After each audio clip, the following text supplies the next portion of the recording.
Welcome back sa aking channel, Talent Manager OG Diaz naawa sa mga pinagdaanan ng dating alaga na si Liza Soberano, pero humanga dahil sa katatagan at katapangan ng dalaga, sa kabila ng mga masakit na pinagdaanan.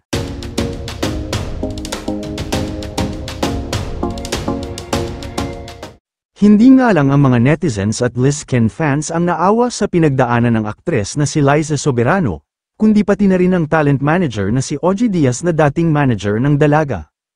Matatandaan na kinumpirma ni OG ang lahat ng revelasyon ng dating alaga na si Liza Soberano tungkol sa kanyang masalimuot na kabataan.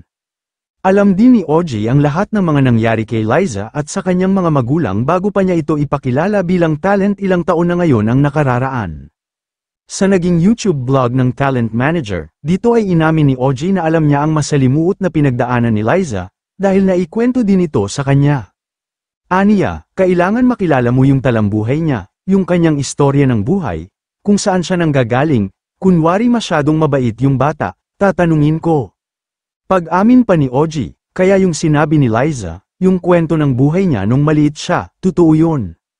Ayon pa kay OG, wala daw siyang planong i-invalidate ang mga revelasyon at nararamdaman ni Liza matapos niyang ilantad ang lahat sa Can I Come In? Ayon pa sa talent manager ay nakaramdam siya ng awa kay Liza dahil hindi biro ang pinagdaanan nito. Gayunman, mas lalo pang humanga ang talent manager dahil sa katapangan at katatagan ng dati niyang alaga at itinuring niyang parang tunay na anak. Samantala, matatandaan na inamin na rin ni Liza na 3 years na silang hiwalay ni Enrique Hill, inamin niya rin na sinubukan ni Ken na makipagbalikan sa kanya, subalit tinanggihan niya na ito.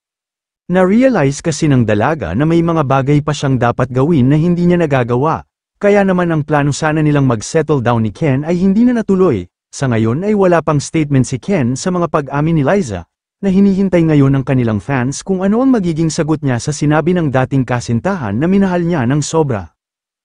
Kayo mga ka-showbiz, anong masasabi niyo sa ating showbiz topic ngayon? Kung may opinion kayo ay magkomento lang kayo sa aking comment section.